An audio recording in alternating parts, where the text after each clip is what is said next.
इस कार्यक्रम के पुण्यार्चक हैं स्वर्गीय पंडित श्री रतनलाल जी बैनाड़ा की स्मृति में बैनाड़ा उद्योग लिमिटेड, आगरा।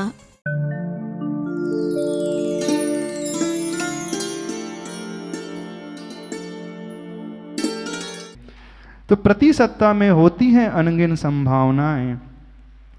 उत्थान पतन की यह कौन सी संभावना, पॉसिबिलिटीज होती हैं? उत्थान और पतन की, ऊपर उठने की और नीचे गिरने की। जैसे वो समुद्र होता है, लहरें आती हैं चली जाती हैं, ज्वार आता है फिर भाटा आ जाता है ना। पूर्णिमा के समय पानी बढ़ जाता है, अमावस्या में पानी घट जाता है। सूर्यास्त होता है तो अंधकार बढ़ जाता है, सूर्योदय होता है तो अंधकार कम हो जाता है। तो उत्थान और पतन की ये संभावनाएं बहुत सारी हैं। जो आज गरीब था, जो आज गरीब है, कल अच्छा हो जाता है, और जो कल तक करोड़पति था आज खाने के लाले भी हो जाता, और जो कल तक दाने दाने के लिए मोहताज था आज बड़ी कोठी में भी रह रहा है। होता है कि नहीं? तो भविष्य को देखना, एन नंबर ऑफ पॉसिबिलिटीज, संभावनाएं छिपी हुई हैं। वो पॉसिबिलिटी दोनों ही प्रकार की है, उत्थान की भी हैं और पतन की भी हैं। तो जब जब हम घबराने लगे, निराशावादी सोच हमें घेरने लगे, तब तब यह सोचना यह वक्त भी गुजर जाएगा। और जब जब हम अभिमान से भरने लगे, सुख को परमानेंट मान करके जीने लगे, तब भी यह सोचना यह भी स्थिर नहीं है।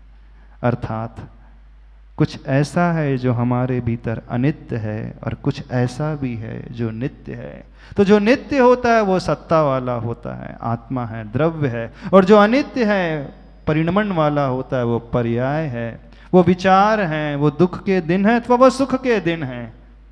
चाहे वो दिन हो वह भी समाप्त हो जाएगा, चाहे रात हो वह भी चले जाएगी। जब ये विचार आ जाएगा तो व्यक्ति को एक ढांढस मिलता है, नहीं मिलेगा, एक संबल मिलेगा, एक सपोर्ट मिलेगा कि नहीं चला जाएगा। समझ रहे हो नहीं समझ रहे? क्या समझ में आ रहा है? तो क्या कह रहे हैं आचार्य भगवान? सत्ता शाश्वत होती है बेटा, यानी द्रव्य तो शाश्वत होता है।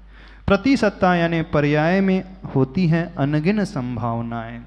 तो पर्याय दो प्रकार की, एक शरीर जीव द्रव्य की पर्याय और एक हमारे भावों की, भावोरूप पर्याय। कभी हमारे मन में बहुत अच्छे भाव आते हैं, होता है ना, कभी बहुत प्रशस्ता लगती है, बहुत आनंद भीतर से पैदा होता है, विशुद्धि कई बार अपने आप बढ़ती जाती है। और कई बार आप मंदिर जा रहे हैं, पूजा कर रहे हैं, लेकिन मन ही नहीं लगता। भले ही पूजा पढ़ रहे हैं लेकिन मन कहीं और है, अवसाद में डूबा सा रहता है, अप्रशस्ता लगता है, कुछ अच्छा सा ही नहीं लगता है। तो ये उत्थान पतन, ऊपर आना नीचे आना, ये चलते रहता है। तो वो स्थिर नहीं है।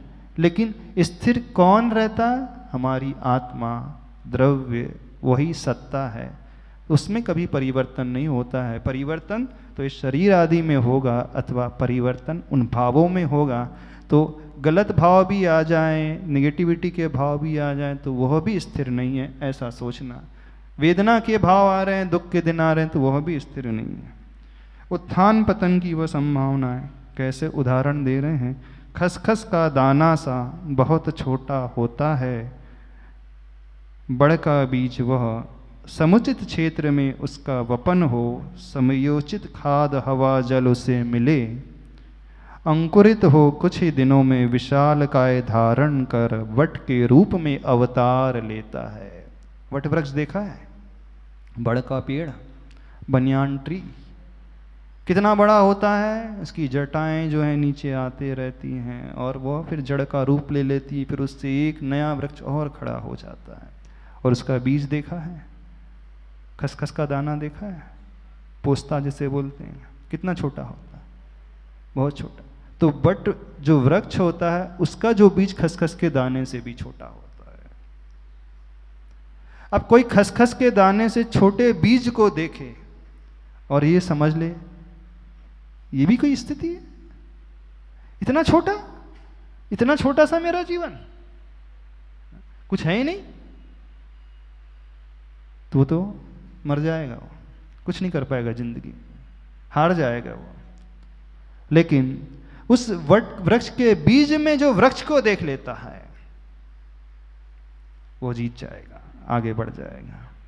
तो जब वो छोटा सा दाना बीज बोया जाता है, कहाँ पर बोया जाता है? समुचित क्षेत्र में, यानी योग्य खेत में, उस क्षेत्र में। और क्या होता है? जहाँ उसका वपन हो, समयोचित खाद उसे मिले, हवा मिल जाए, पानी उसे मिले, उसमें अंकुरन फूट जाए, कुछ ही दिनों में वो विशाल काय धारण कर वट के रूप में अवतार लेता है। कुछ समय के पश्चात फिर इतना बड़ा हो जाता है, इतना बड़ा हो जाता है कि हम पकड़ नहीं पाते हैं कि उसका मूल कौन सा है। एक बीज से कितने वृक्ष बन जाते हैं, कितने वृक्ष बन जाते हैं। जब वट का पेड़ देखा होगा तो एक पेड़ बन गया, फिर उसी से दूसरा पेड़, उसी से जड़ निकल गई, फिर और तीसरा, चौथा, पांचवा, छठवां, चारों तरफ उसका घेरा बढ़ते ही चला जाता है, बढ़ते ही चले जाता है। फिर ये पता लगाना कुछ वर्षों के पश्चात मुश्किल हो जाता है उसका मेन पॉइंट कौन सा था, मेन वृक्ष कौन सा था जिससे इतने सारे वृक्ष पैदा हो गए। तो इतना विशाल रूप धारण कर लेता है कुछ समय के पश्चात। तो ऐसे ही हमारे साथ भी है। यदि योग्य निमित्त हमें मिल जाए, योग्य सहायता हमें मिल जाए, योग्य हम विचारों को अपने संभाल ले उस समय दुख के दिनों में, तो भले ही आज स्थिति बहुत छोटी सी है, लेकिन एक दिन देखना वो इस विशालता को धारण कर लेती है। जब ये दिख जाएगा तो व्यक्ति सब दुखों को भूल जाएगा, जी जान लगा करके अपने कार्य के प्रति बढ़ जाएगा, अपने लक्ष्य के प्रति, अपने गोल के प्रति, अपने उद्देश्य के प्रति जी जान लगा देगा, फिर घबराएगा नहीं। लेकिन मैक्सिमम लोग घबरा जाते हैं, डर जाते हैं। नहीं डर जाते? आप कहोगे कि महाराज जी उस समय तो कुछ सोचता ही नहीं है। जब दुखों का पहाड़ सा टूटता है ना, उस समय कुछ समझ में नहीं आता है, कुछ दिखलाई नहीं देता है, ऐसा लगता है कि ये अंधकार की रात्रि तो अब अनंत काल की है। बस यही गलत धारणा हो गई। तो क्या गलत धारणा हो गई? हमने प्रतिसत्ता को शाश्वत मान लिया, पर्याय को शाश्वत मान लिया, उन क्षणों को शाश्वत मान लिया जो क्षण भंगुर थे।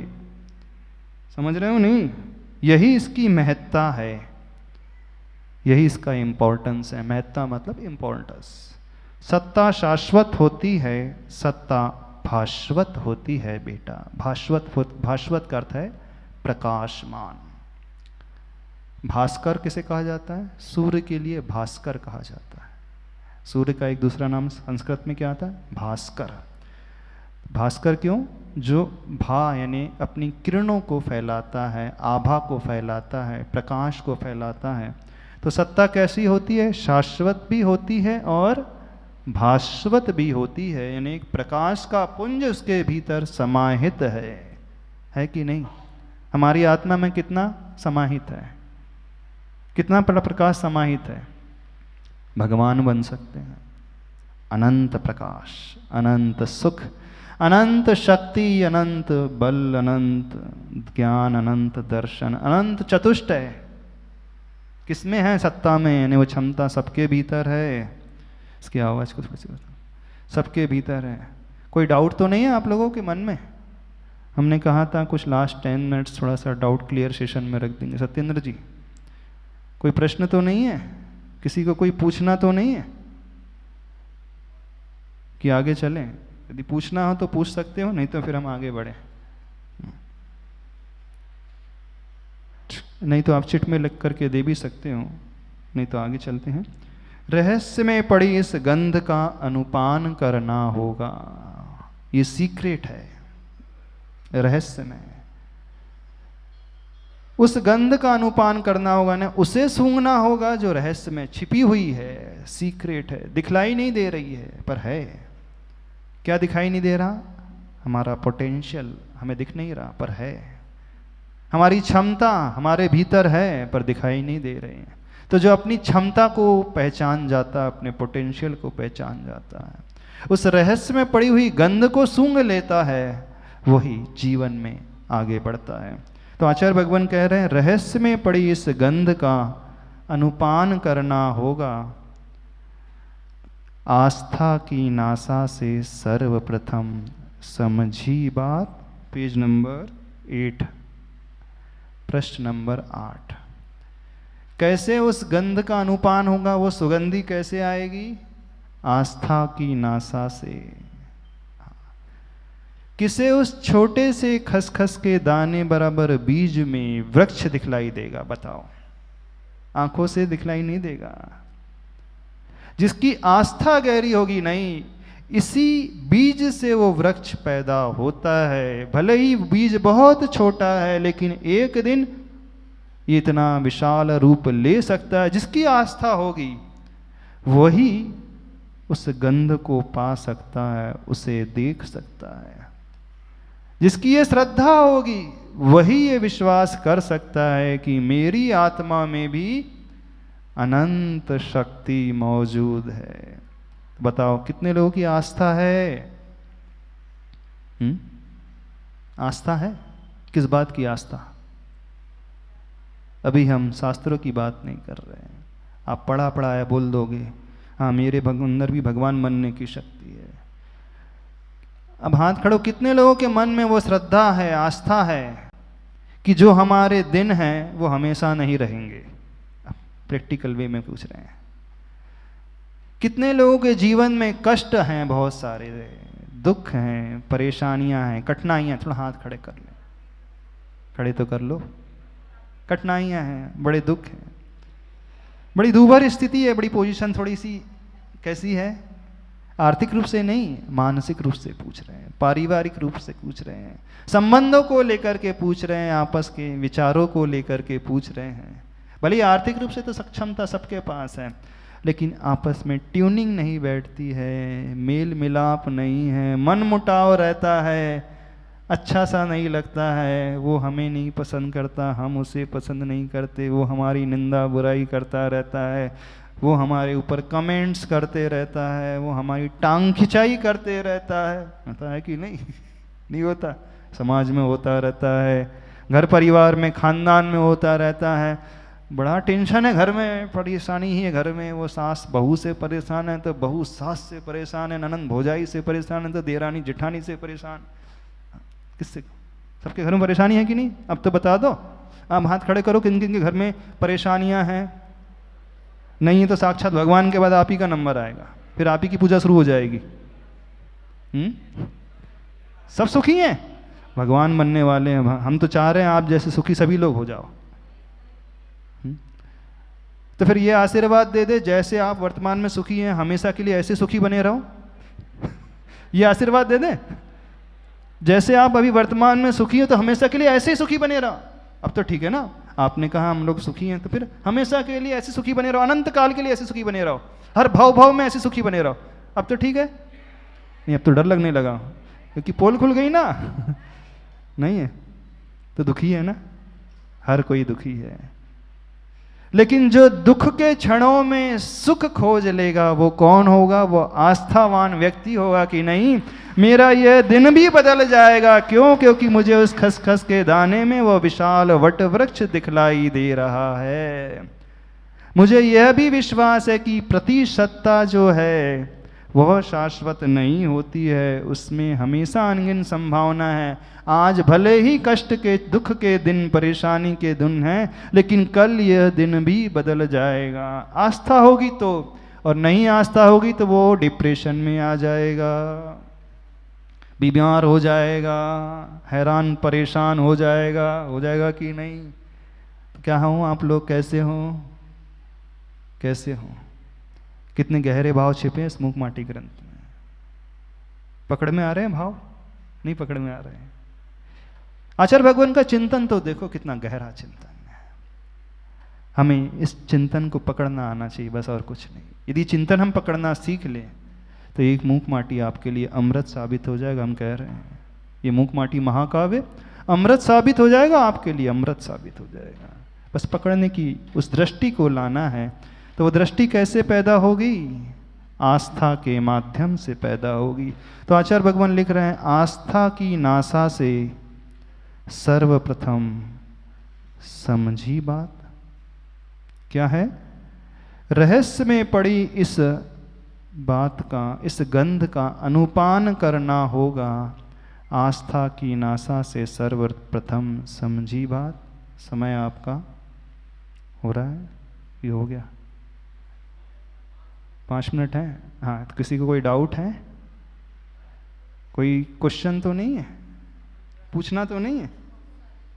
हाँ, यदि पूछना हो तो पूछ सकते हैं, नहीं तो थोड़ा सा और आगे बढ़ जाए। तो आगे बढ़े, आगे इसका पाठ कर लें। नासा का अर्थ होता है नाक। किससे? आस्था की नाक से सर्वप्रथम उस रहस्य को समझना होगा, उस गंध को अनुपान करना होगा जो अभी आ नहीं रही है, अभी नहीं आ रही है, भविष्य में आएगी। जैसे उस बीज में वृक्ष दिख नहीं रहा है, लेकिन भविष्य में वो पैदा होगा। दुख के क्षण में जो सुख को देखना सीख जाता है, वियोग में जो संयोग को देख लेता है, मृत्यु में जो जन्म को देख लेता है, घाटे में जो नफे को देख लेता है, अंधकार में जो प्रकाश को देखने की कला जानता है, वह व्यक्ति जीवन में कभी दुखी रह नहीं सकता। और फैक्ट यही है कि सब कुछ बदलता है, क्योंकि वो प्रतिसत्ता होती है, सत्ता नहीं। आगे इसका उच्चारण कर लेते हैं। लो और यह भी देख, कितना खुला विषय है कि उजली उजली जल की धारा बादलों से झरती है। धरा धूल में आ धूमिल हो, दल दल में बदल जाती है। वही धारा यदि नीम की जड़ों में जा मिलती, कटुता में ढलती है। सागर में जा गिरती, लवणा कर कहलाती है। वही धारा बेटा विषधर मुख में जा विषहाला में ढलती है। सागरीय सुक्तिका में गिरती, स्वाति का काल हो मुक्ति का बनकर झिलमिलाती है बेटा। वही जली सत्ता, जैसी संगति मिलती है वैसी मति होती है। मति जैसी अग्रिम गति, मिलती जाती और यही हुआ है युगों युगों से, भवों भवों से। समझ में आया? अर्थ बहुत सरल है। कौन सी बात कर रहे हैं? आज समय हो रहा है, इसके अर्थ को अपन कल देखेंगे। बहुत अच्छे भाव हैं। जैसी संगति वैसी मति, जैसी मति वैसी गति, वैसा ही जीवन। बहुत अच्छा उदाहरण आचार्य भगवान ने उस जल की धारा के माध्यम से दिया है। तो इसके अर्थ को कल अपन पकड़ने की कोशिश करेंगे। आज इतना ही रखते हैं। कठिन तो नहीं लग रहा ग्रंथ? अब तो ये नहीं कहोगे मुकमाटी कठिन है? क्यों? अब तो ये नहीं कहोगे ना मुकमाटी बहुत कठिन है, हमें समझ में नहीं आता। बहुत सरल है। आपसे उस दिन भी कहा था, फिर कह रहे हैं, इस पूर्वाग्रह को अपने हृदय से निकाल देना कि ये कठिन ग्रंथ है। ये महाकाव्य हमारे बस की बात नहीं है। तो बड़े बड़े कवि लोग हैं, वही समझ पाएंगे, महाराज जी लोग ही समझ पाएंगे, विद्वान पंडित ही जान पाएंगे। हम तो छोटे से लोग हैं, हमारी समझ ज़्यादा है नहीं, हमें ज़्यादा पकड़ में आता नहीं। ये धारणा जो बना करके बैठे हों, सर्वप्रथम इस धारणा को अपने मन से निकाल दोगे तो आप स्वयं देखना, आप दूसरी बार पढ़ोगे तो और भी अधिक गहरे भाव खुलते चले जाएंगे। बोले आचार्य परमेष्टि गुरुदेव विद्यासागर जी महाराज बता रहा था, जब मूक माटी समझ सकती है,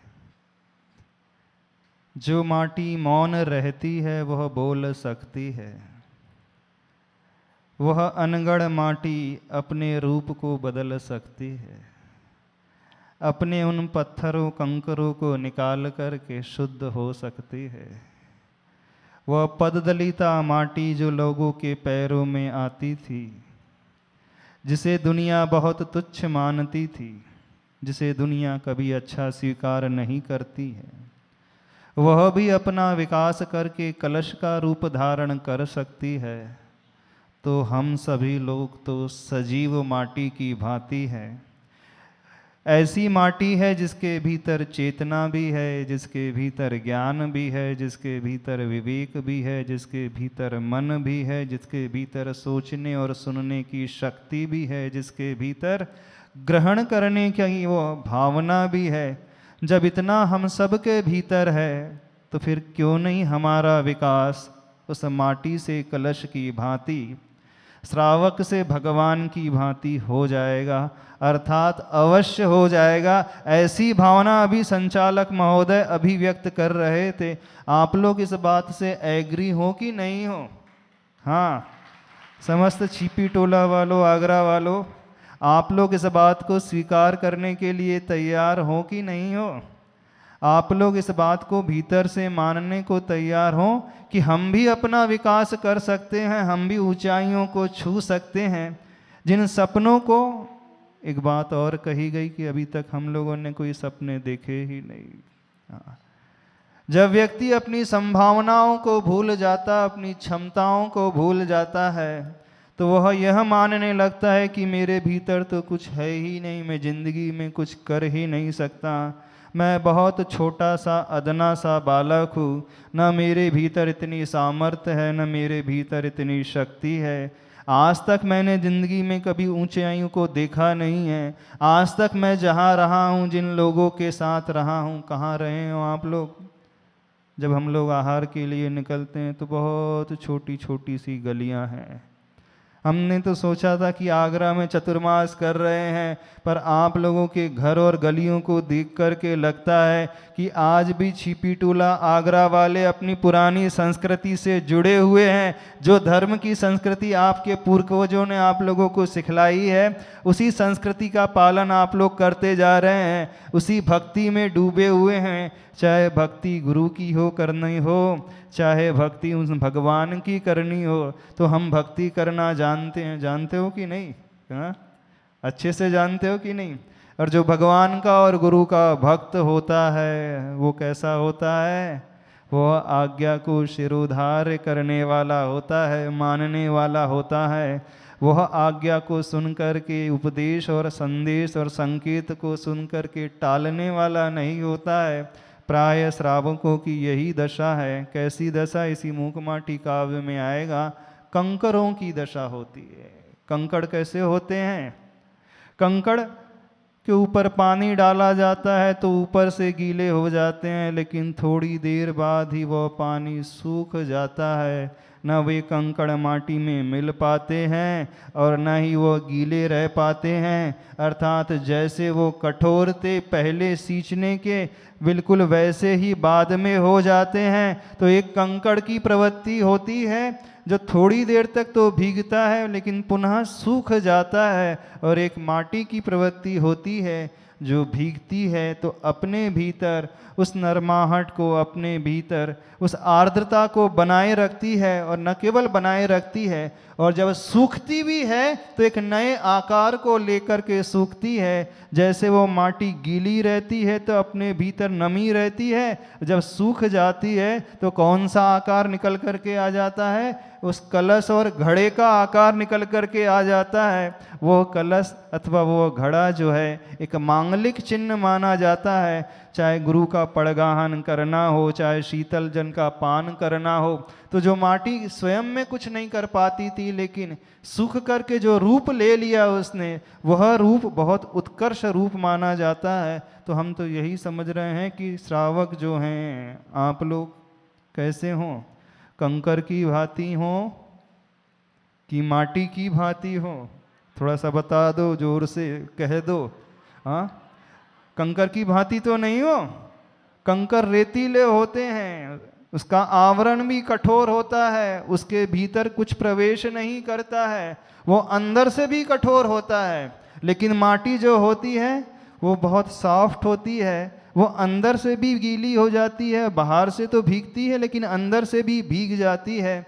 तो हम तो यही विश्वास कर रहे हैं कि आगरा वाले और समस्त श्रावक कंकर बन कर के इसका अनुपान नहीं करेंगे, माटी की भांति माटी बन कर के ही इसका अनुपान करेंगे। और जो जो आचार्य भगवान आप लोगों से कह रहे हैं इनडायरेक्ट रूप में, जो संकेत वो दे रहे हैं, क्योंकि आचार्य भगवान का उद्देश्य यही होता है। इस मूक माटी ग्रंथ को भी आचार्य भगवान ने लिखा है तो इसी उद्देश्य को लेकर के लिखा है कि जो जो इसका आलोड़न करे, जो जो इसे पढ़े, वह अपने जीवन को परिष्कृत बना सके, सुंदर बना सके, जिसका एक शेप हो, जिसका एक रंग हो, जिसका एक आकार हो, जिसका एक रूप हो, और एक ऐसा आकार जिसके भीतर कुछ डाला जाए तो वह समाहित हो जाए, वो भर जाए, न कि वह छोड़ दे। जब घड़े में जल डाला जाता है तो वह स्थिर रहता है, स्टोर रहता है, न केवल स्टोर रहता है बल्कि वो शीतल रूप में हो जाता है। तो हम तो यही मान करके चल रहे हैं, जो आप लोगों की माटी से घड़ा बनेगा वो कैसा घड़ा बनेगा? वो शीतल जल को देने वाला बनेगा। अब जो जो शीतल जल को लेगा तो उसकी तृप्ति होगी, उसके कंठ की प्यास बुझेगी और एक आनंद उत्पन्न होगा। तो ऐसा ही हम स्वीकार कर लें, आप लोगों से स्वीकार कर लें। इस प्रकार की भावना है आप लोगों की कि नहीं? कैसी भावना है? घड़ा बनना है, कलश बनना है, ऐसा कलश जो कुछ ग्रहण भी करेगा तो दुनिया को देने के लिए, अपने पास संग्रहित करके रखने के लिए नहीं। उस जल को जब डाला जाता है उस घड़े में, वो रिस्टोर करता है, लेकिन उसका उद्देश्य इतना ही होता है कि इस जल से मैं उस प्यासे की प्यास को बुझा सकूं, उसे मैं प्राणदान दे सकूं, उसे एक शीतलता का एहसास करा सकूं, उसके भीतर वह शांति और आनंद की अनुभूति उत्पन्न करा सकूं। और यही उद्देश्य भगवान की आराधना का, पार्श प्रभु की भक्ति का होता है। तो हम यह मान रहे हैं कि आप लोग पार्श प्रभु के आराधक भी हों और पूज्य गुरुदेव आचार्य भगवान श्री विद्यासागर महाराज जी के भक्त भी हो कि नहीं हो? अब कहने से मत ताली बजा देना, क्योंकि ताली तो बहुत बजाई है, लेकिन अंदर से भीगना जो जानता है वो भक्त कहलाता है। कंकर कभी अंदर से नहीं भीगता। इस मूक माटी ग्रंथ में आएगी ये बात। वो कंकर कभी अंदर से नहीं भीगता, वो अंदर से हमेशा सूखा रहता है, लेकिन माटी ही भीगती है। तो भक्त जो होता है वो अंदर से भीगता है, और जो भक्त नहीं होता है, जिसके पास वक्त नहीं होता है, वो कौन कहलाता है? सत्येंद्र जी वो कुछ कह रहे हैं, कम वक्त कि कम वक्त, क्या कहा आपने? हमें आवाज नहीं आई यहाँ तक। अच्छा, दोबारा नहीं बोल रहे, नहीं तो लोग कुछ कहने लगेंगे। तो आप लोग भक्त हो कि कम वक्त हो कि कम वक्त हो? क्या हम कहें, समझ लें? हम तो यही मान रहे हैं कि भक्त है, और जो भक्त होगा वो सूखा सूखा नहीं रहेगा। वो कैसा है? भीगेगा अंदर से, उसके भीतर वह नमी आएगी, अंदर से जिसके भीतर संवेदना पैदा होगी। और जब संवेदना हमारे भीतर पैदा हो जाएगी तो मान लेना हम सच्चे भक्तों की श्रेणी में आ गए, हम भगवान की उपासना करने वाले हो गए। और जो भगवान की उपासना कर लेगा उसका रूपांतरण कैसा हो जाएगा? जैसे इस माटी से कलश का रूपांतरण होता है। तो आपसे एक बात और कहना है, सभी श्रावकों से एक बात और कहना है, छोटे सपने देखना बंद कर दो, बड़े सपने देखना प्रारंभ कर दो। क्योंकि जो बड़े सपने देखता है वही एक दिन वहाँ पहुँचता है, और जो सपने ही नहीं देखता है वह हमेशा पैरों के नीचे ही कुचला जाता है। तो माटी ने जब तक अपना उत्थान का संकल्प ग्रहण नहीं किया, यह भावना नहीं भाई कि मुझे भी इस पद दलित पोजीशन से, इस स्थिति से ऊपर उठना है, मेरा उत्थान होना चाहिए, मेरा कल्याण होना चाहिए, तब तक उसका भी कल्याण नहीं हो पाया। तो सभी श्रावकों से कहना है, सपने ऊंचे देखना। कौन से ऊंचे सपने की बात कर रहे हैं? आप कितना ऊंचा सपना देख सकते हो आगरा वालों? कितना देख सकते हो? कहां तक देख सकते हो? क्या चाहते हो? आपकी चाह क्या है? क्या बनना चाहते हो आप? क्या अपने जीवन में चाहते हो? आपका सपना कितना बड़ा देख तो ले, हम समझ तो ले, आपकी दृष्टि कितनी है? हाँ, ताजमहल से मंदिर का शिखर दिखे? अरे हम तो ये सोच रहे हैं, हम तो ये भावना भा रहे हैं, आप लोग ये सपने देखो कि मैं भी एक दिन पार्श प्रभु जैसा भगवान बन जाऊं, मैं भी एक दिन उन जैसे ही स्थान को पा जाऊं। अपने भीतर जो कंकड़ भरे हुए हैं, कौन से कंकड़ भरे हुए हैं? वो रेतिल कंकड़ तो माटी में भरे रहते हैं, लेकिन सबके भीतर कुछ कुछ कंकड़ भरे हुए हैं, और उन कंकरों को निकाल करके फेंकना है। और वो कंकड़ कब निकलेंगे जानते हो? जब वह कुंभकार उस माटी को छानता है छन्नी के माध्यम से, तो बारीक माटी अलग होती है और कंकड़ अलग होते हैं। तो व्यक्ति के कंकड़, श्रावकों के कंकड़ तब निकलते हैं जब गुरु रूपी कुंभकार, आचार्य भगवान जैसा कुंभकार अपने हाथ में लेकर के उसको छानने की कोशिश करेंगे, उन कंकरों को तब वह निकाल पाएंगे। तो वो तब निकलेंगे जब वो माटी पूर्ण रूप से अपना समर्पण उस ऐसे कुंभकार को कर देती है। आप लोग भी, हर श्रावक अपना समर्पण पूज्य गुरुदेव के भीतर के लिए कर दे, तो फिर काम आपका नहीं है। माटी से घड़ा स्वयं नहीं बनता है, बस माटी को एक ही कार्य करना पड़ता है कि कुंभकार के हाथों में सौंप देना है। बस इतना कर लिया, अब सारा कार्य कुंभकार का होता है। तो शिष्य को और भक्त को सिर्फ इतना ही कार्य करना होता है, गुरुवर के चरणों में अपने आप को डाल दे, अपने आप को समर्पित कर दे। फिर चिंता उस शिष्य की नहीं, चिंता उस भक्त की नहीं, चिंता किसकी रहती है? उन गुरुवर की हो जाती है कि मेरा भक्त, मेरा शिष्य कभी पीछे न रह जाए, वो कभी परेशानी में न रह जाए। भले ही वो बहुत दूर बैठे रहेंगे, लेकिन दूर बैठ कर के जो आशीर्वाद का हाथ उठा देंगे, तो उस शिष्य और भक्त की तकलीफ और परेशानियां अपने आप दूर हो जाएंगी। उस गुरु को वहां पर आना नहीं पड़ता, जैसे सूर्य को जमीन पर उतर करके आना नहीं पड़ता अंधकार को दूर करने के लिए। सूर्य तो वहीं पर रहता है, बस अपनी आशीर्वाद रूपी, किरणें रूपी आशीर्वाद भेज देता है, तो अंधकार स्वतः ही दूर हो जाता है। तो सूर्य कभी नहीं आएगा। बस ऐसे ही हमारे भगवान हैं, ऐसे ही हमारे गुरुदेव हैं। अब करना किसे होगा? देखो, इतना पुरुषार्थ तो हमें करना होगा, इतना पुरुषार्थ भक्त को करना होगा, जैसा पुरुषार्थ उस माटी ने किया, कुंभकार के चरणों में डाल दिया अपने आप को। तो आप लोग अपने आप को उन गुरुवर के चरणों में डालने को तैयार हो कि नहीं हो? कितने लोग डालने के लिए तैयार हो? सभी लोग डालने को तैयार हो? समर्पित करने को तैयार हो कि नहीं हो? बस घड़ा ऐसे नहीं बनता। आज थोड़ी सी मूक माटी की ब्रीफ में ए से लेकर जेड तक की थोड़ी सी यात्रा बता देते हैं। घड़ा ऐसे ही नहीं बनता, बहुत लेंथी प्रोसेस होती है।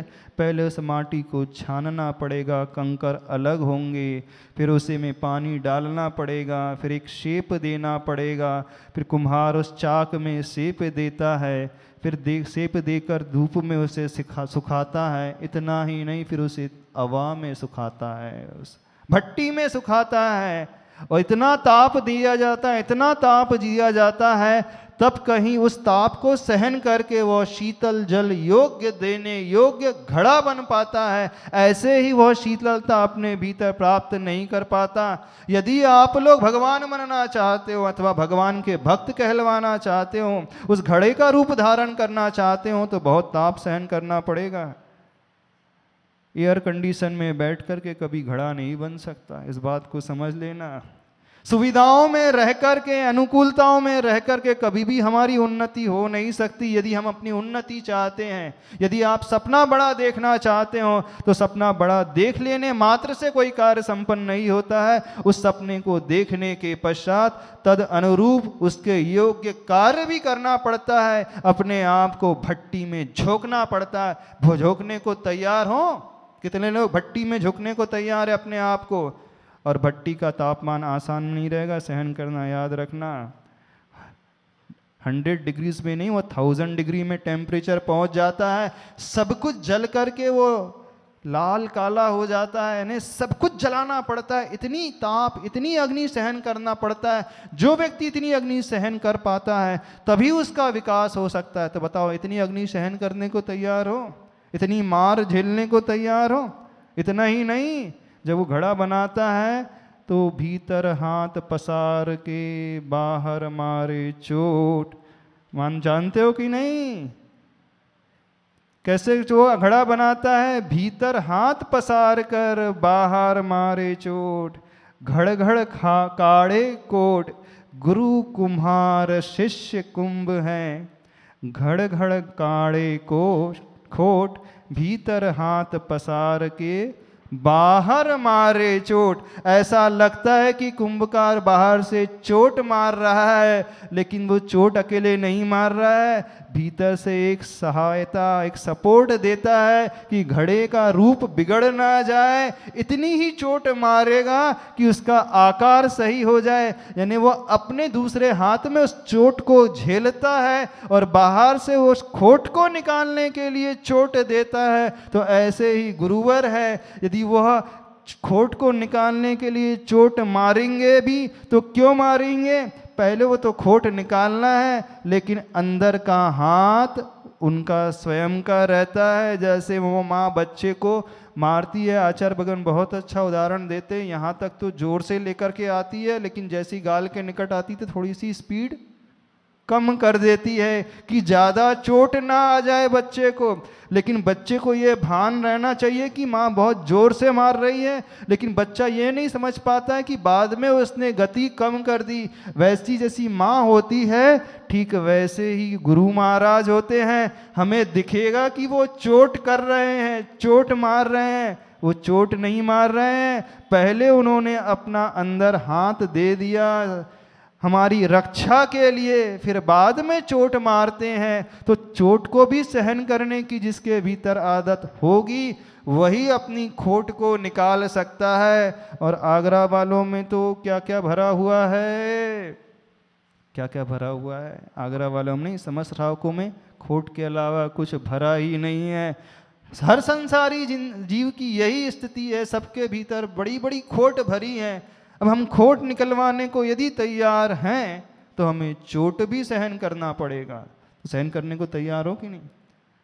कितनी लंबी प्रक्रिया है। पहले छन्नी में छाना जाएगा, फिर भिगोया जाएगा, फिर आकार दिया जाएगा, फिर चोट पड़ेगी, उसके बाद तपाया जाएगा भट्टी में, तब कहीं वह उसमें मजबूती आएगी। तो बताओ, मजबूती लाना चाहते हो कि नहीं? सपने ऐसे ही साकार नहीं होते हैं, मात्र बड़े सपने देखने से वो सफल नहीं हो जाते। उनको साकार करने के लिए हमें चोट भी खाना पड़ेगा और ताप को भी सहन करना पड़ेगा। जो सहन करने के लिए, खाने के लिए तैयार है, वही सही भक्त माना जाएगा। और एक दिन वो आ जाएगा, आज का भक्त जो है वह कल का भगवान बन जाएगा। आज की माटी जो है कल वह कलश का रूप ले लेगी। समझ में आ रही है बात कि नहीं आ रही है? कितने लोग चोट भी खाने को तैयार हैं और तपने को भी तैयार हैं। दोनों चीज है, दोनों में कष्ट होगा, इस बात को मान करके चलना। आनंद को छोड़ना पड़ेगा, सुविधाओं को छोड़ना पड़ेगा, ऐशो आराम को छोड़ना पड़ेगा, समय को भी छोड़ना पड़ेगा, घर परिवार को भी छोड़ना पड़ेगा और धन भी छोड़ना पड़ेगा। समझ रहे हो कि नहीं? सब कुछ छोड़ना पड़ेगा। और इतना ही नहीं, छोड़ करके ताप और सहन करना पड़ेगा।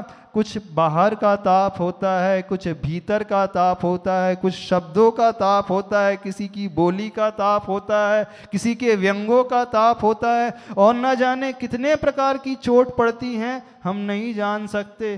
तब कहीं जाकर के हमारे मन की खोट निकलती है। अरे मिट्टी की खोट तो कथनचित आसानी से निकल जाएगी, लेकिन भगवान बनने के लिए तो मन की खोट निकालना पड़ेगा।